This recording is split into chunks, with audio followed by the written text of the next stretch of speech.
नमस्कार दोस्तों, मैं रवि पाठक और आप देख रहे हैं टीवी9 डिजिटल। इन दिनों आप देख रहे होंगे कि बिजली कटौती की खबर बहुत ज़्यादा आ रही है। कई राज्यों में, कई शहरों में कई कई घंटों के लिए बिजली काटी जा रही है। कहा जा रहा है कि एक ब्लैकआउट जैसा सिचुएशन आ सकता है अगर इसी तरीके से बिजली की जो क्राइसिस है वो अगर बढ़ती रही तो क्या वाकई देश में एक पावर क्राइसिस की स्थिति है? बिजली संकट पैदा हो गया है? क्या वाकई ब्लैकआउट हो सकता है? ये वो सवाल हैं जिनके जवाब देने की मैं कोशिश करूंगा अगले से 10 से 15 मिनट के अंदर। लेकिन ये चाहूंगा कि आप बिजली कटौती, बिजली क्राइसिस और कोल शॉर्टेज के पीछे की वो जानकारी आपको मिले जो आज तक शायद ही किसी ने बताई होगी, या फिर वो सच आपसे छिपाया होगा जो आपके लिए जानना बेहद जरूरी है। अगर बिजली क्राइसिस है, बिजली की कमी देश में है, तो फिर आखिर क्यों है, कितनी है, और अगर है तो इस कमी को पूरा कैसे किया जा सकता है, यह आपको बताऊंगा। लेकिन सबसे पहले यह समझ लीजिए कि आखिर ये जो कटौती हो रही है ना इन दिनों, यानी कि 2 घंटे, 4 घंटे, 5 घंटे, 6 घंटे जो बिजली काटी जा रही है, इसको लेकर के जो एक खबर आ रही है कि ब्लैकआउट हो सकता है, वो क्यों है, इसका क्या रेलिवेंसी क्या है, कनेक्शन क्या है, वो आप समझिए। फैक्ट क्या कहते हैं? फैक्ट ये कहते हैं कि 122 साल बाद ऐसी गर्मी देखने को मिली है जो इन दिनों यानी कि मार्च और अप्रैल में देखने को मिल रही है। अब तो खैर मई शुरू हो चुका है, लेकिन मार्च और अप्रैल में जो गर्मी पड़ी है इसने 122 साल का रिकॉर्ड तोड़ दिया है। ऐसा नहीं है कि इतनी गर्मी आज से पहले नहीं पड़ी, आज से पहले पड़ी है, लेकिन वो महीना हुआ करता था मई और जून का जब इतनी ज्यादा गर्मी पड़ती थी। लेकिन अब क्या है कि मार्च में ही बुरा हाल हो गया है। एक और जो बड़ी बात है, जो बड़ा रीजन है, वो ये कि हाइड्रो पावर प्लांट, देखिए बिजली जो है वो अलग अलग प्लांट से एक थर्मल पावर प्लांट में बनाई जाती है। हाइड्रो पावर प्लांट उनको कहते हैं जहां बांध बना करके पानी से जो है बिजली बनाया जाता है। तो यहां पर क्या है कि 30 से 40% जो है यहां पर भी कमी आ गई है। यानी कि यहां जो बिजली जिस क्षमता के साथ बनती थी वहां भी अब 30 से 40% कम बिजली बन रही है। वजह है कि गर्मी बहुत ज़्यादा है, नदियों में पानी का फ्लो उतना नहीं है। एक जो सबसे बड़ा कारण है कि 100% अगर कहीं से हमको बिजली मिल रही थी, वो अगर 30 से 40% कम कर दे तो समझिए कि कितना प्रोडक्शन जो है वो कम हो गया है इलेक्ट्रिसिटी का। एक ये कारण है। 2 अहम वजह मैंने आपको बताई। एक तो प्रचंड गर्मी है, यानी कि गर्मी के मौसम में जो इलेक्ट्रिसिटी है, जो पावर है, बिजली की डिमांड बहुत ज़्यादा बढ़ गई है। दूसरी चीज़, जहां प्रोडक्शन होता था, कोयले की बात पर हम बाद में आएंगे, थर्मल पावर प्लांट पर हम बाद में आएंगे। बहुत जानकारी आपको दे दी गई है कि कोल शॉर्टेज है, कोयले की कमी है, ये है, वो है, वो सब बातें करेंगे। लेकिन उससे पहले जानना ये जरूरी है कि फैक्ट्स क्या कहते हैं। 26 अप्रैल को, आज से 4-5 दिन पहले, जो बिजली की ज़रूरत थी, यानी कि जो बिजली की खपत थी देश में, वो थी 201.066, यानी कि लगभग 201 गीगावाट। ये 26 अप्रैल को ये कहना था पावर मिनिस्ट्री का। 28 अप्रैल को, यानी कि 2 दिन बाद क्या होता है कि आंकड़ा बढ़ जाता है और ये हो जाता है 204.653 गीगावाट, यानी कि 205 गीगावाट से थोड़ा बहुत कम। इन दोनों के बीच में डिफरेंस कितना आ जाता है 2 दिन में? 2 दिन में जो डिफरेंस आता है वो आता है लगभग 4 गीगावाट का, यानी कि 2 दिन में जो बिजली की डिमांड है वो 4 गीगावाट बढ़ जाती है। अब क्या है, ये 204 गीगावाट 28 अप्रैल का, यानी कि आज से 3 दिन पहले का। अब कहानी यहां पर ये समझिए कि पिछले साल जो सबसे ज्यादा डिमांड थी, यानी कि हाईएस्ट डिमांड अगर थी एक दिन की, तो वो थी 200 गीगावाट की। यानी अभी, और ये डिमांड ऐसा नहीं है कि ये मार्च अप्रैल की बात है, ये जब सबसे गर्म दिन था पिछले साल, ये जून का महीना था, उस वक्त 200 गीगावाट जो मैक्सिमम जो जरूरत थी वो थी। लेकिन अभी क्या है कि अप्रैल में ही जो है 204 से ज्यादा गीगावाट की हमको जरूरत है। यानी कि जब जून की दोपहरी आएगी तो फिर यह आंकड़ा और ज्यादा बढ़ जाएगा, और इतना बढ़ जाएगा कि पावर मिनिस्ट्री का कहना है कि हमको 215 से 220 गीगावाट की जरूरत हमको पड़ेगी। और इसको मीट कर पाना, यानी कि इतना बिजली का उत्पादन फिलहाल मुश्किल लग रहा है। अब यहां पर जो सबसे बड़ा सवाल होता है वो ये कि गर्मी तो भाई हर साल आती है, ऐसा नहीं है कि इस बार गर्मी आई है, हर साल हम गर्मी का सामना करना पड़ता है हमें, और हर साल डिमांड जो है वो बढ़ती है। 200 गीगावाट पिछले साल थी ना एक दिन में, तो हो सकता है कि 5-10 गीगावाट तो जाहिर सी बात है बढ़ेगी। तो हमने उस हिसाब से तैयारी क्यों नहीं की? आखिर क्यों हमें हर साल जो है बिजली किल्लत का सामना करना पड़ता है? आम आदमी को उतनी बिजली क्यों नहीं मिल पाती है जितनी बिजली वो चाहता है, जबकि वो बिजली खरीद रहा है? ऐसा तो है नहीं कि फ्री में मिल रही है कि भाई 2 घंटे के लिए कम दे दो, 10 घंटे के लिए कम दे दो, पैसा तो हम उतना ही दे रहे, तो फिर हमको क्यों नहीं मिल पा रही बिजली? ये बड़ा सवाल है और इस सवाल का जवाब ढूंढना न सिर्फ हमारी जिम्मेदारी है, आपकी जिम्मेदारी भी है। इसलिए हम आपको बताएंगे कि कैसे कैसे सवाल का जवाब हमको मिलेगा। लेकिन इससे पहले आप ये समझिए कि क्यों नहीं कमी पूरी हो पा रही है। उसके पीछे रीज़न ये है कि यहाँ पे अब बात आती है कि बिजली कितना हम उत्पादन करते हैं, कितनी बिजली देश में बनती है। तो ये जो आप तस्वीर देख रहे हैं, ये थर्मल पावर प्लांट। देश में बिजली 2-3 तरीकों से बनाई जाती है। जो सबसे बड़ा, जो सबसे ज़्यादा बिजली उत्पादन जहाँ से होता है वो होता है थर्मल पावर प्लांट से। यहाँ से लगभग देश की जो 60% बिजली है जो हम यूज़ करते हैं वो लगभग यहाँ से आता है। बाकी का जो 40% है उसमें हाइड्रो पावर प्लांट, जो मैंने आपको बताया, जहाँ पे बांध बना करके पानी से बनाया जाता है, वहाँ भी इन दिनों कम हो गई, तो वो एक अलग बात है वहाँ से। और कुछ जो है न्यूक्लियर पावर प्लांट और कुछ जो है जो रिन्यूएबल एनर्जी होती है, जो सोलर वगैरह से बनाई जाती है, तो वो कुल मिलाकर के 40% वहाँ होता है। अब 60% बिजली बनाने के लिए जो थर्मल पावर प्लांट है, यहाँ ज़रूरत होती है किसकी? कोयले की।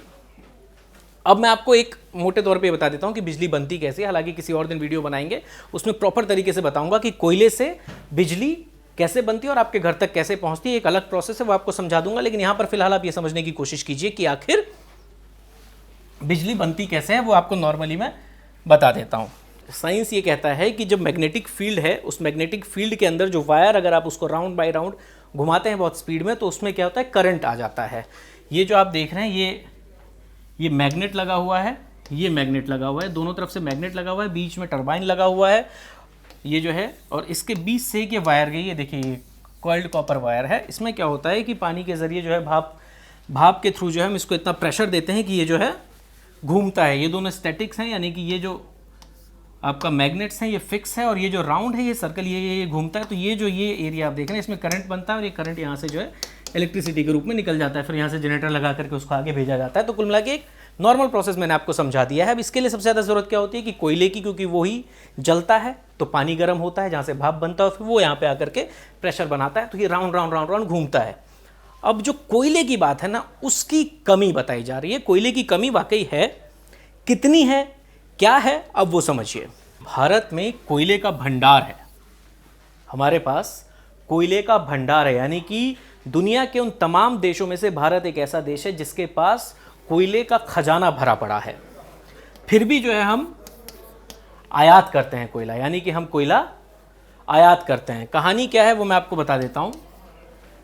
देश में जो है 70% कोयला जो है लगभग हम खुद प्रोड्यूस करते हैं, यानी कि खनन के जरिए हम निकालते हैं।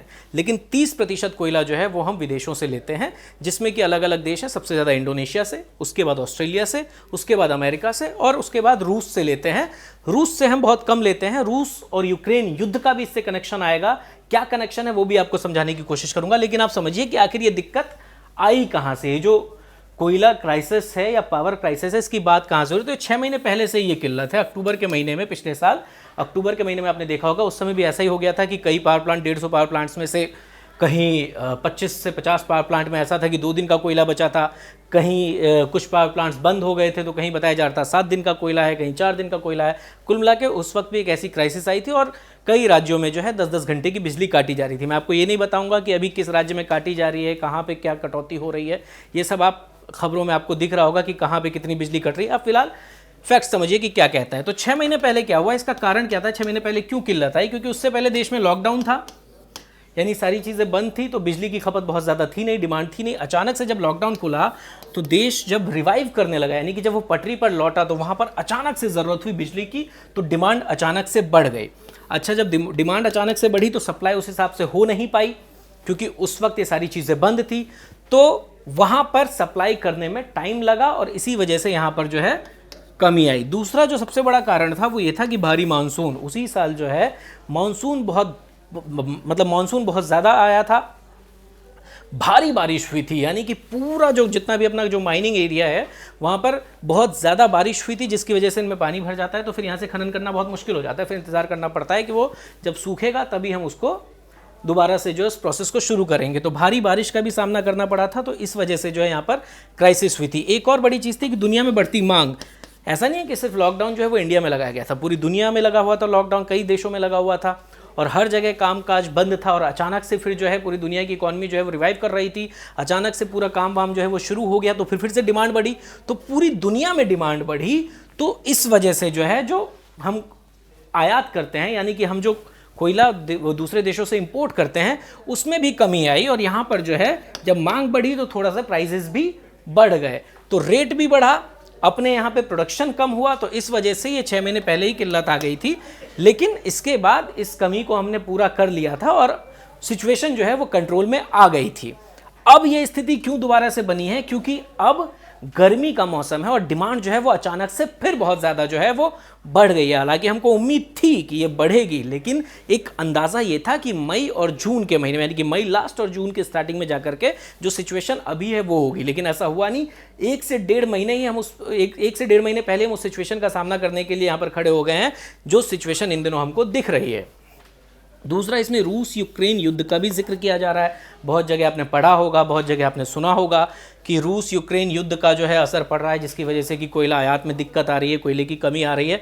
इसका बहुत ज़्यादा रोल है नहीं, इसका कोई रोल नहीं है इंडिया में कोल क्राइसिस से, रूस यूक्रेन युद्ध का कोई रोल नहीं है। रोल अगर है तो वो क्या है वो मैं आपको बताऊंगा, और वो हमारे लिए बेनिफिशियल है, हमें उससे फ़ायदा होगा। कैसे, वो आप समझिए।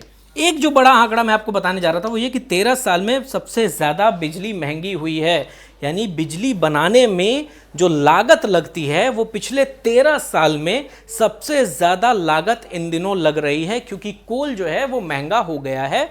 इन सब के बीच में एक जो जानकारी है वो सबसे बड़ी जानकारी ये कि आखिर हमें इंपोर्ट क्यों करना पड़ता है। क्योंकि अभी मैंने आपको बताया था कि हमारे पास कोयले का भंडार है, खजाना है, यानी कि हम उन देशों में शामिल हैं जहां पर कोयला सबसे ज़्यादा पाया जाता है, तो फिर हमें आखिर इंपोर्ट क्यों करना पड़ता है? ये बड़ा सवाल है। इस सवाल का जवाब जो है आपसे थोड़ी देर बाद आपको मिल जाएगा, लेकिन उससे पहले आप ये समझिए कि जो रूस यूक्रेन जंग की जो बात हो रही है, इसको कैसे इससे जोड़ा जा रहा है वो आप समझिए। कहा यह जा रहा है कि रूस और यूक्रेन के बीच में जंग है, इस वजह से जो है रूस जो है वो कोयला वहाँ से आ नहीं पा रहा है। लेकिन मैं आपको ये जानकारी दे दूँ कि भारत सबसे ज़्यादा कोयला जो है वो इंडोनेशिया से लेता है, उसके बाद वो ऑस्ट्रेलिया से लेता है, और उसके बाद अमेरिका से लेता है, और एकदम लास्ट में जाके यानी कि कोयला लेने के मामले में रूस का नंबर आता है 6ठे नंबर पर। यानी लगभग 1% जो है, लगभग 1 से 1.5% जो आयात है वो हम रूस से करते हैं, बाकी सब कुछ हम इन तीनों देशों से करते हैं, जिसका मैंने अभी नाम लिया। अब क्या है यहाँ पर सिचुएशन, इससे कनेक्शन है, लेकिन कनेक्शन उल्टा है। रूस और भारत की दोस्ती ही जो है इस प्राइवेट क्राइसिस से हमको इस वक्त निकाल सकती है। वो कैसे, आप समझिए। अभी क्या है कि रूस के ऊपर कई प्रतिबंध लगाए गए हैं, जिसकी वजह से वो जो है निर्यात नहीं कर सकता है अपनी चीज़ों को। जैसे आपने तेल को लेकर के सुना, लेकिन ये खबर आई कि भाई भारत जो है वो रूस से तेल लेगा, भले कोई कितना भी उसके ऊपर प्रतिबंध लगाता रहे, और हमको रूस जो है वो सस्ता तेल देगा। इसको लेकर के डील हुई थी। अब क्या है कि कोयले को लेकर के भी जो है वो डील हुई है, यानी कि भारत सरकार लगातार ये कोशिश कर रही है कि जो हम रूस से कोयला आयात करते हैं उसका जो आंकड़ा है, यानी कि हम उसको बढ़ाएं, यानी कि हम ज़्यादा कोयला जो है वो रूस से लें, भले दुनिया जो है कितने भी उसके ऊपर प्रतिबंध लगाए, क्योंकि हमें यहाँ पर फ़ायदा हो रहा है। डील हुई भी है, वहाँ से कोयला भेजा भी गया है, कुछ खेप जो है वो आई भी है और कुछ आ भी रही हैं। लेकिन अब यहाँ पर दिक्कत क्या आ जा रही है, आपने खबर सुनी होगी कि रेलवे एक बहुत बड़ा जो है यहाँ पर रोल प्ले कर रहा है। रेलवे के पास दिक्कत यह है कि ये जो रैक आप देख रहे हैं ना, ये जो रैक है जिसमें कोयले को भरा जाता है और फिर इसको ले जाया जाता है थर्मल पावर प्लांट पर, इसकी कमी आ रही है। कोयला हमारे पास आ रहा है, लेकिन इसको सप्लाई करने में जो है वो दिक्कत आ रही है, यानी कि इसको किस तरीके से भेजा जाए दूसरे राज्यों में, थर्मल पावर प्लांट तक कैसे पहुंचाया जाए, उसकी दिक्कत आ रही है। इसीलिए जो है इन रैक्स की कमी को पूरा करने के लिए जो है रेलवे ने क्या किया है कि कुछ जो पैसेंजर ट्रेन्स हैं उनको कैंसिल किया गया है, और इसकी जो है मात्रा बढ़ाई गई है, इनके चक्कर बढ़ाए गए हैं, ताकि ये ज़्यादा ट्रिप लगाएंगे तो जल्दी से जल्दी कोयला जो है पहुंचेगा। यानी कि जहां ये कहा जा रहा है कि 1 दिन का कोयला, 2 दिन का कोयला, वहां पर पहुंचाने की कोशिश की जाएगी। और सबसे बड़ी बात आपको ये बता दूं, कोई अगर ये कहता है कि कहीं पर 7 दिन का कोयला बचा है, 4 दिन का कोयला बचा है, 20 दिन का स्टॉक होना चाहिए, मिनिमम 21 दिन का स्टॉक होना चाहिए, तो ऐसी कोई बात नहीं है।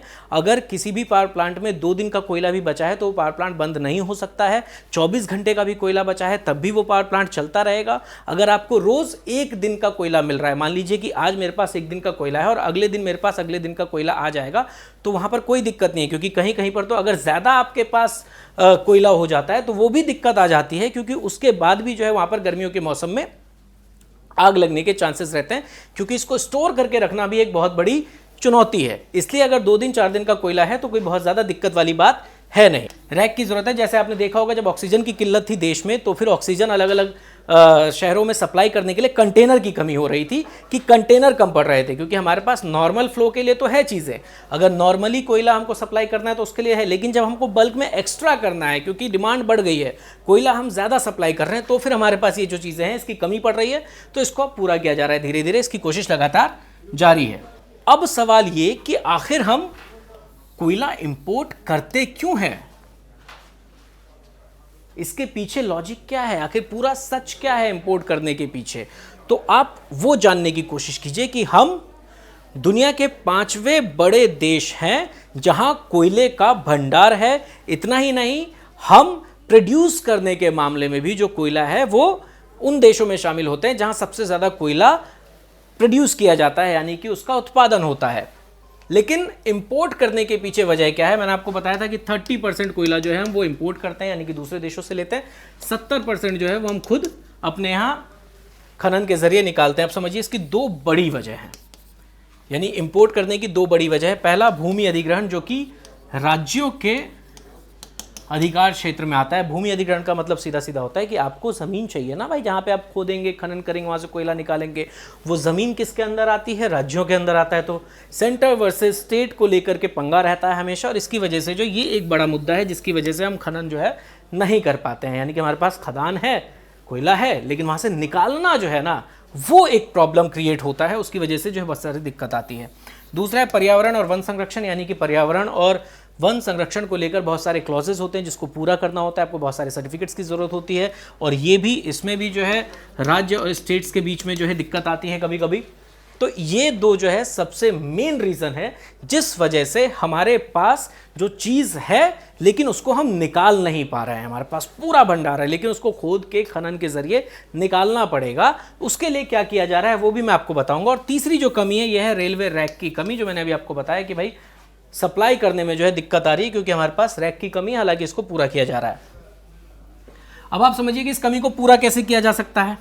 2016 में जो उस वक्त हमारे पावर मिनिस्टर थे पीयूष गोयल, इन्होंने ये जानकारी दी थी। इन्होंने कहा था कि भाई अगले 3 से 4 साल में हम जो इंपोर्ट है कोयले का वो बिल्कुल खत्म कर देंगे, यानी हम इतने आत्मनिर्भर बन जाएंगे कि हमें दूसरे किसी देश से कोयला लेना ही नहीं पड़ेगा। इससे हमको बहुत तरीके के फायदे, एक तो हमारा फॉरेन एक्सचेंज बचेगा, यानी विदेशी मुद्रा भंडार हमारा जो है वो कम नहीं होगा, और दूसरी चीज़ है कि हमारा अपना ही कोयला निकलेगा तो हमारा पैसा भी खर्च नहीं होगा। कुल मिलाकर के हम एक आत्मनिर्भर बन जाएंगे। तो इसकी कोशिश की गई थी और इसके लिए एक टारगेट दिया गया था।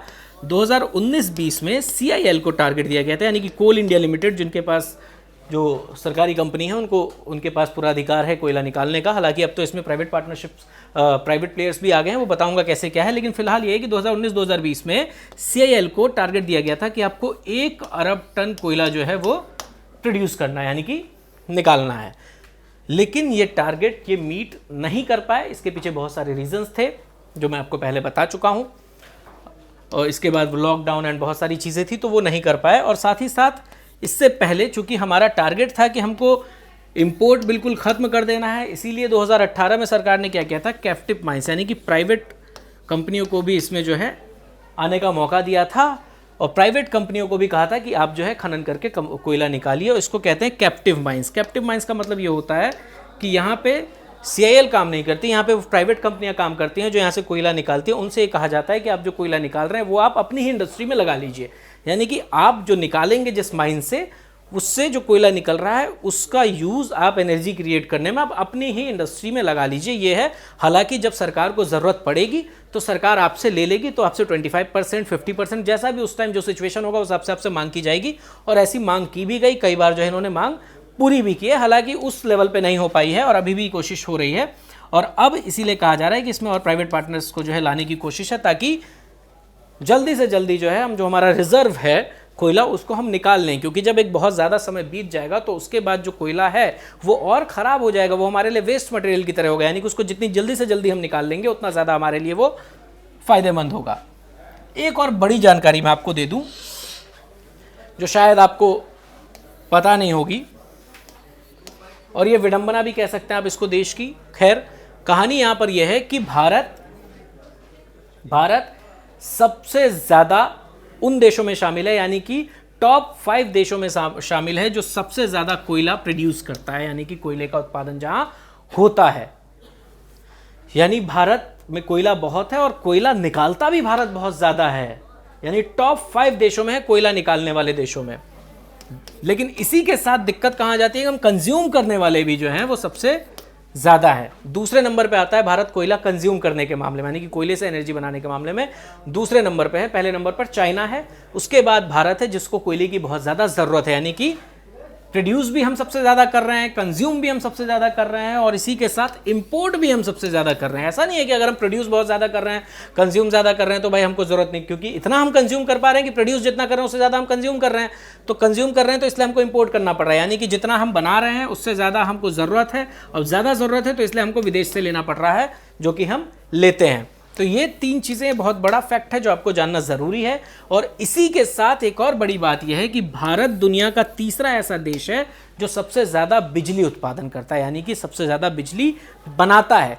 तब भी भारत में जो है बिजली की कमी हो जा रही है, हमको बिजली किल्लत का सामना करना पड़ रहा है, जबकि भारत दुनिया का तीसरा बड़ा देश है, 3rd नंबर पर है बिजली बनाने के मामले, यानी सबसे ज्यादा बिजली बनाई जाती है। दिक्कत क्यों है? दिक्कत है डिमांड। ओवरऑल जो पूरी कहानी आपने देखी, जो अब तक मैंने आपको समझाने की कोशिश की, या अभी जो आप तमाम चैनलों पे देख रहे हैं, आप समझने की कोशिश कर रहे हैं कि आखिर देश में क्या है बिजली किल्लत, क्यों कोल क्राइसिस है, क्या हो रहा है, तो उन सब का जो एक जो निचोड़ है वो ये है कि डिमांड बहुत ज़्यादा है। और डिमांड क्यों ज़्यादा है? क्योंकि पॉपुलेशन बहुत ज़्यादा है, क्योंकि हमारी जनसंख्या बहुत ज़्यादा है। और पॉपुलेशन अगर ज़्यादा है तो आपने पढ़ा होगा, आपको जानकारी होगी कि ज़्यादा पॉपुलेशन का मतलब है संसाधनों की कमी। और जब जब ये बढ़ती, जैसे जैसे बढ़ती चली जाएगी, हमारे पास कमियां जो है उतनी कमियां भी बढ़ती चली जाएंगी, यानी कि हमारी जो ज़रूरत के सामान हैं, जो ज़रूरत की चीज़ें हैं, वो लगातार घटती चली जाएगी, क्राइसिस लगातार बढ़ता चला जाएगा। ऐसे में जो सबसे बड़ा सॉल्यूशन है वो ये कि हमको डिमांड कम करनी है। डिमांड कम करने के लिए हमको यहाँ ब्रेक लगाना होगा। तो ये कुल मिलाकर के पूरा निचोड़ है।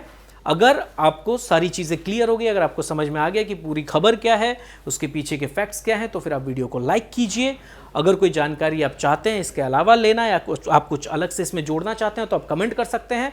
और अगर आपको वीडियो ओवरऑल पसंद आया तो आप शेयर करना मत भूलिए, और चैनल को सब्सक्राइब अगर अब तक नहीं किया है तो उसको ज़रूर कीजिए। धन्यवाद।